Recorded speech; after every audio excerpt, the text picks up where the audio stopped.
भले ही मेरे ऊपर हम 6 साथियों के ऊपर प्रिविलेज मोशन आया हो, मगर हमें खुशी इस बात की है कि हम आप लोगों को दिवाली मनाने के लिए टीए की किस्त दवा सके। आवाज दो।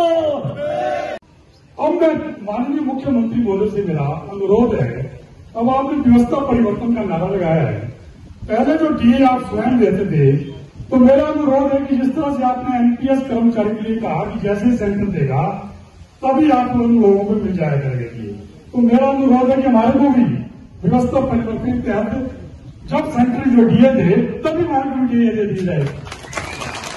तो आप तालियां बजा लेते हैं, और मुझे तालियां नहीं चाहिए, मुझे तो वो भीड़ चाहिए थी, भीड़। आज हमें मेमो इशू किया, हो सकता है मेमो में हमारे ऊपर इंक्वायरी कर जाए, हो सकता है हमारी 2-2, 3-3 इंक्रीमेंटें काट दी जाए, हमें दुख नहीं है, मगर खुशी इस बात की है कि हमने आपकी तनख्वाह में इजाफा किया है।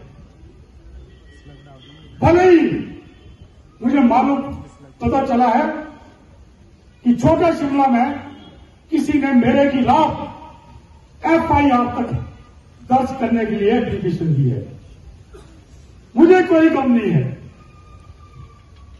आप लोगों ने कहा कि संजीव भाई बाहर आओ, मैं बाहर आया, आज लड़ाई जीती, जीत के चाहिए, भले इसका मैं ये सब भुगतना पड़े, मगर हमारे दिल में आपके लिए इसका कोई गर्ज नहीं आई। कर्मचारी एकता, कर्मचारी एकता। कम्युनिस्ट का हमें सहयोग मिला, पेंशनर्स का हमें सहयोग मिला, और तो और ये पहली बार हुआ होगा हिमाचल प्रदेश के इतिहास में जब एक आम जनमानस का भी कर्मचारी को सहयोग मिला। आज अगर ये 4% महंगाई भत्ता में मिला है ना, ये इसी का परिणाम है। आज अगर मेरे पेंशनर्स भाइयों को जिनके 1.5-2 साल से मेडिकल बिल कार्यालय में पड़े थे, उनका भुगतान नहीं हो रहा था, अगर आज वो एक मुश्त देने की बात कही गई है, तो ये आपके संगठन और आपके जो आपने हमें साथ दिया है उसका परिणाम है। आज अगर चतुर्थ श्रेणी के कर्मचारी को 20,000 की किस्त दी गई है, यह भी आपके इस संगठन का, आपने जो हमारा साथ दिया है उसका परिणाम है। आज अगर दीपावली मनाने के लिए 28 तारीख को पेंशनरों को पेंशन और कर्मचारी को उनकी तनख्वाह दी जा रही है, तो यह भी आपकी एकजुटता का परिणाम है। मैंने आपसे कहा था कि अगर हम संगठित रहेंगे तो ही कुछ हो पाएगा। मैं आपको बधाई देना चाहता हूं कि आप संगठित रहे, और मैं इसके लिए जो हमें ये दिया, हमारी मांगों को माना, इसके लिए मैं पूरे सचिवालय परिवार की तरफ से माननीय मुख्यमंत्री महोदय का अनेक अनेक धन्यवाद करता हूं।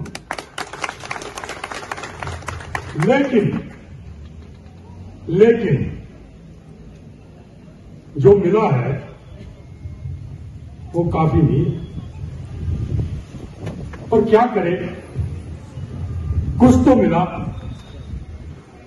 एक समय ऐसा था जब हमें लग रहा था कि शायद हमें खाली हाथ अंदर आना पड़ेगा, मगर ये आपकी एकजुटता का परिणाम है कि आज हम खाली हाथ अंदर नहीं आए, और उसके लिए भी मैं माननीय मुख्यमंत्री महोदय का आभार व्यक्त करता हूं कि उन्होंने हमारी भावनाओं को समझा, हमारे दर्द को समझा। जब उन्होंने एहसास हुआ कि जो लड़ाई हम लड़ रहे हैं, इस सचिवालय कर्मचारी अपने लिए नहीं लड़ रहा है। हम लोगों ने जब देखा कि हमारे पिता समान बुजुर्ग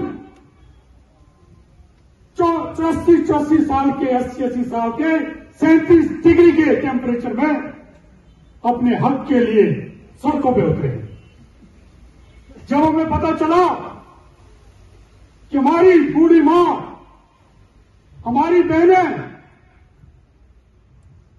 जो आज बेवा हुई हैं, वो इंतजार करती थी कि 8 पहली को हमारी पेंशन बढ़ के आएगी।